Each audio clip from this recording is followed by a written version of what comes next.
بسم اللہ الرحمن الرحیم۔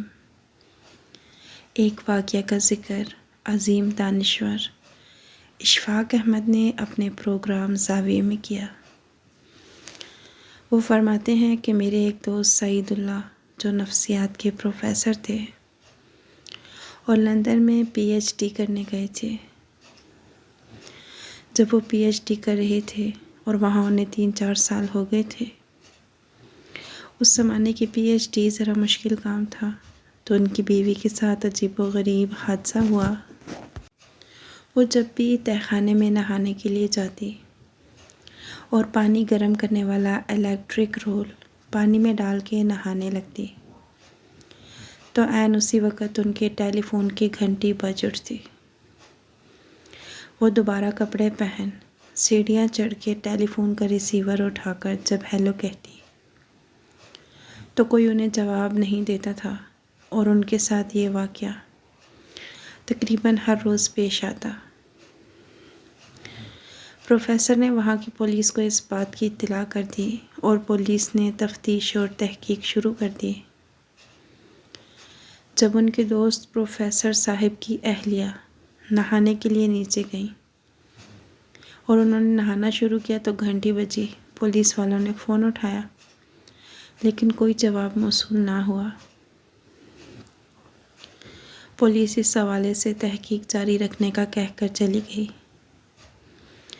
اب پروفیسر نے اپنے طور پر بھی کچھ تفتیش کی تو ان کو لگا کہ ان کے سامنے جو مکار اور موٹا آدمی جس کی ٹانگ کٹی ہوئی تھی رہتا ہے، وہی فون کرتا ہوگا، اور وہ تھا بھی کچھ بدتمیز قسم کا۔ چنانچہ پولیس نے بھی اس کے نمبر پر پہرا بٹھا دیا، حالانکہ وہ شخص فون نہیں کرتا تھا۔ پولیس نے ایکسچینج سے بھی پتہ کیا، لیکن وہاں سے پروفیسر صاحب کے نمبروں پر کوئی فون کال آنے کی تصدیق نہ ہوئی۔ لندن کا یہ واقعہ اتنا مشہور ہوا کہ ذرائع ابلاغ کی خبروں کی زینت بن گیا۔ ہر چھوٹے بڑے اخبار صبح دوپہر کے اخبارات میں اس بات کا ذکر ضرور آتا۔ ایک عرصے تک وہ ملزم گرفتار نہیں ہو سکا اور اس عجیب چور کا پتہ نہیں چل سکا جس نے پروفیسر اور ان کی اہلیہ کا چین چرا لیا تھا۔ چنانچہ سب تھک ہار کے بیٹھ گئے۔ پروفیسر صاحب کی بیوی نے کہا، اب ہمیں اس ملک میں نہیں رہنا اور انہیں یہاں سے چلے جانا چاہیے، کیونکہ یہاں کے لوگ بدتمیز اور بدمعاش ہیں۔ ان کا انداز زیست شریفوں والا نہیں۔ پروفیسر صاحب نے کہا کہ میرا تھوڑا سا کام رہ گیا ہے، وہ ختم کر لیں تو چلتے ہیں۔ ان کی بیوی نے کہا، دفع کرو، کیا پی ایچ ڈی کے بغیر زندگی بسر نہیں ہوتی؟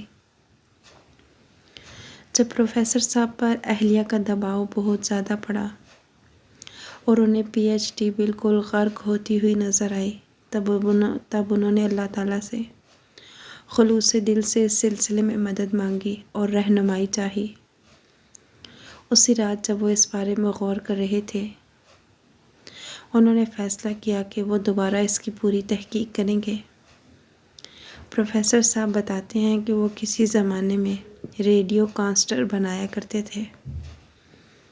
ان کو ٹرانسسٹر کو کرسٹل سیٹ کہا جاتا تھا، جس میں ایک لمبے سے ایریل کو نیچے گملے وغیرہ میں گھما کے رکھا جاتا تھا اور کبھی نہ کوئی اسٹیشن پکڑا ہی جاتا تھا۔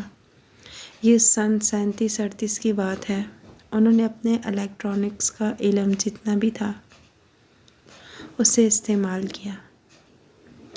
چنانچہ انہوں نے اس فون بجنے کی آواز پر کان دھرے، اور جو ہی ان کی بیوی نیچے نہانے کے لیے گئی، انہوں نے آواز دے کر کہا، بیگم راڈ لگاؤ۔ جب آواز آئی ہاں، تو پروفیسر صاحب نے کہا، دیکھو گھنٹی ابھی بجی اور عین اسی وقت بج اٹھی۔